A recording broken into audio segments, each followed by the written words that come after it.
ายดีพ่อแม่พี่น้องสวัสดีครับป้าลุงสบายดีครับป้าลุงพ่อก็สมแทนเราเนาะ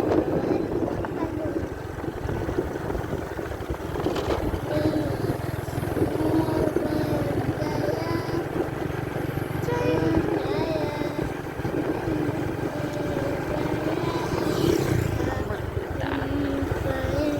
จุยจุยไป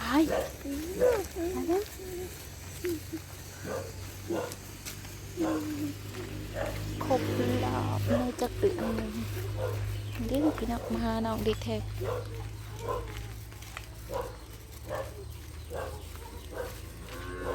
มาอันนี้มาหาน้องดิแทกโอ้เหมือนงัวขอดงัวจะโตอันนี้6 โตพอดีนี่ปอดนมมันโอ้ซุปเปอร์แมน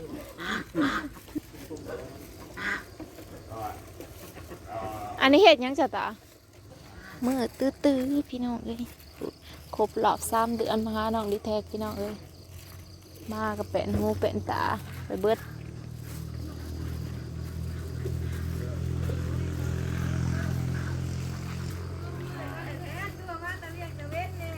รู้สึกว่าจ่อยเตียดอะจะ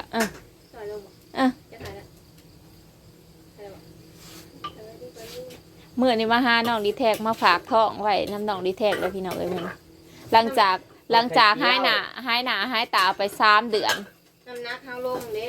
มาหุงซุก เกือบซุปเสียบได้ตำเลย ขอระบมากขับปุ่นเสียลงน้ำก็แล้วแต่ เอาลงเลยป่ะเอาตัวกัน แล้วแต่แล้วบ่มีพากินกับ มันกับบริซุกหรือตัวตะวีว่านเนี่ยตำปลาไว้ข้าวเดียวเหลือง มักหุงมันเทิมแล้ว ง่วนเกินมาแทน เอากระติกบ่มีบ่จะมาใส่ยัง อันนั้นเขา เขา กระติกน้ำแข็งอยู่เทิง อ้าวคือเอาลงมา2 กระติกคนนะ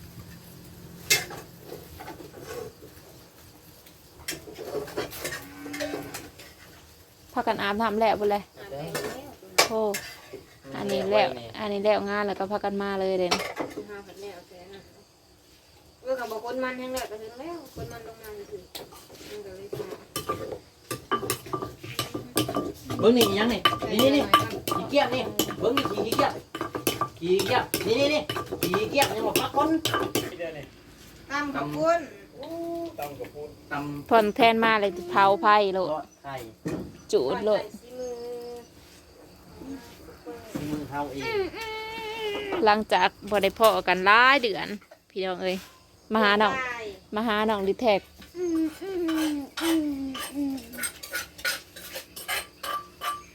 เดือน2 เดือนเดียว หลังจากกินข้าวแล้วพี่น้องเอ้ยผู้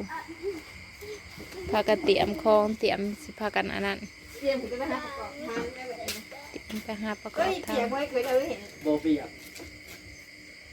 เกิดไผ่คือใหญ่แท้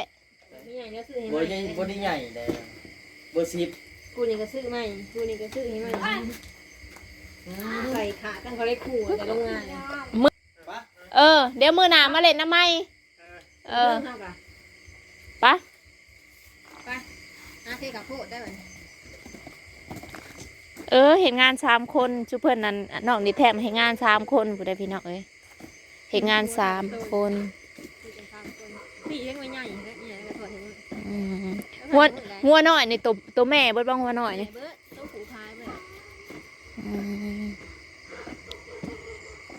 เนี่ยทุกวันนี้แหกคอกมันอยู่ลุ่มตี 1มื้อน่ะแหกมามันดื้อหัวนะเท่านั้นมันก็หมดขากินเพื่อนกระเตื้อยยังกินนมอยู่บ้านนี่นะ พูดหน่อยกินนมเบิดอ่ะ นมน่ะมีพ่องัวน้อยกินอยู่อ่ะ พอมันได้มาเรื่อยๆก็เก็บไว้นมแมสเด้นมแมสมากิน สู้คอยนะส่งนมบ่ทันแน่นั่นเด้ มันขัดมันคลอดประมาณ2 มื้อเก็บนมได้เลยให้ดีหน่อยกิน2-3 มื้อ เก็บไว้ใส่ เล็กหน่อยกินเก็บแข็งไว้ใส่จะเย็นไว้แม่เมื่อแล้ว เทข้าวโพดให้มันก่อนฮะสบายดีพี่น้อง พบกับสองของแค้นคือเก่าพี่น้องหลังจากบ่ได้เจอกันหลายมื้อเนาะก็เฮาก็ขอโทษขออภัยนำหลายๆเนาะมื้อนี้ก็พี่น้องมันก็คือเป็นแล้วนี่สิปลูกขึ้นอีกแล้วนี่เพื่อมาปลูกมาพี่น้องเอ้ยเต็มอยู่หากยังบ่ได้กินหมากจักเทื่อยังบ่ได้กินหมากจักเทื่อมันเน่าโอ้เครือเดียวพี่น้องเดี๋ยวสิให้เบิ่งเด้อเครือเดียวโอ้เหงาเดียวพี่น้องเครือเดียวเหงาเดียวเนาะมื้อไหนพอปลูกพี่น้องบักหลังจากไปหาน้องดีแท็กมาพี่น้องเลยไปหาน้องดีแท็กมาปุ๊บเครือมึกลางงามเลย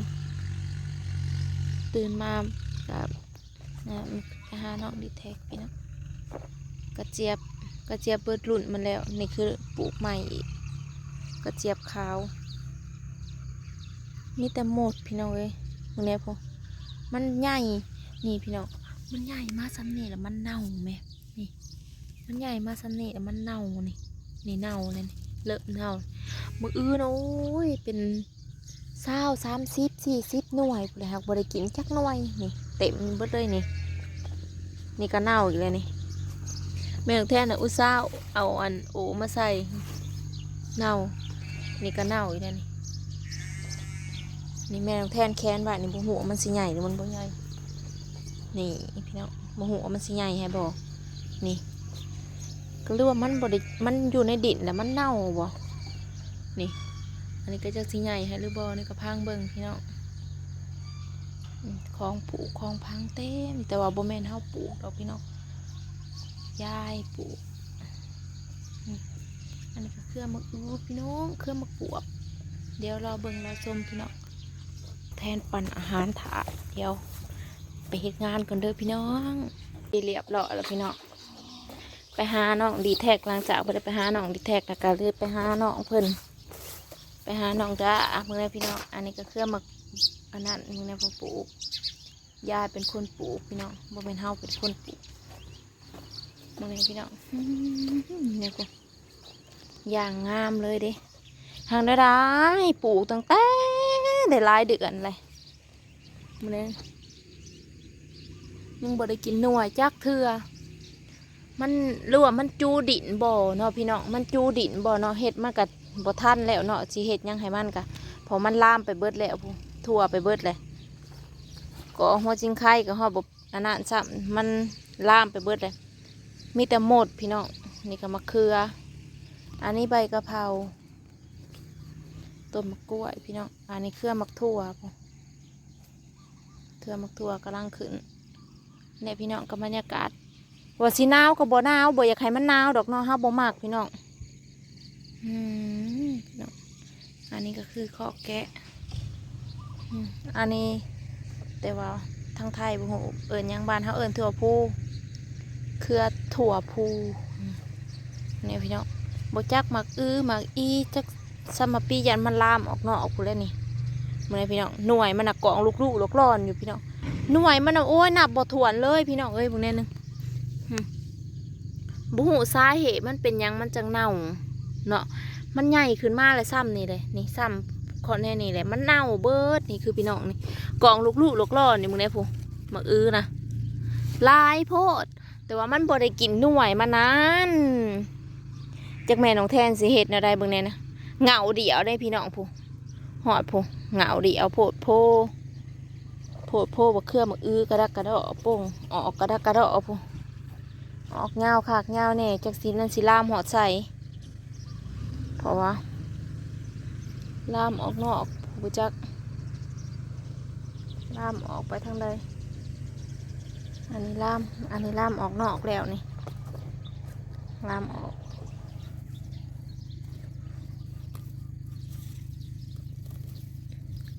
กไปใส่ลวดนี่เดี๋ยวก็แบะก็กินแล้วบ้านนี่แพะก็กินแล้วบ้านนี่อันนี้ก็สิได้แปลงให้มันออกไปแถวอื่นนี่แล้วนี่บ่ให้มันไป บ่ให้มันออกไปหาอันนะ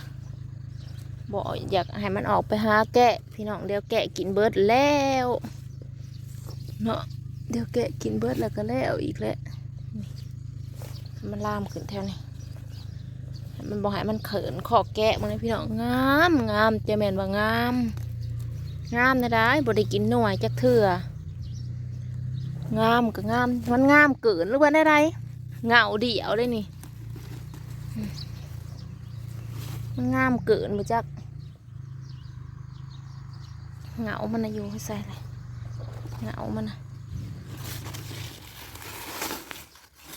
นี่เด้เงามัน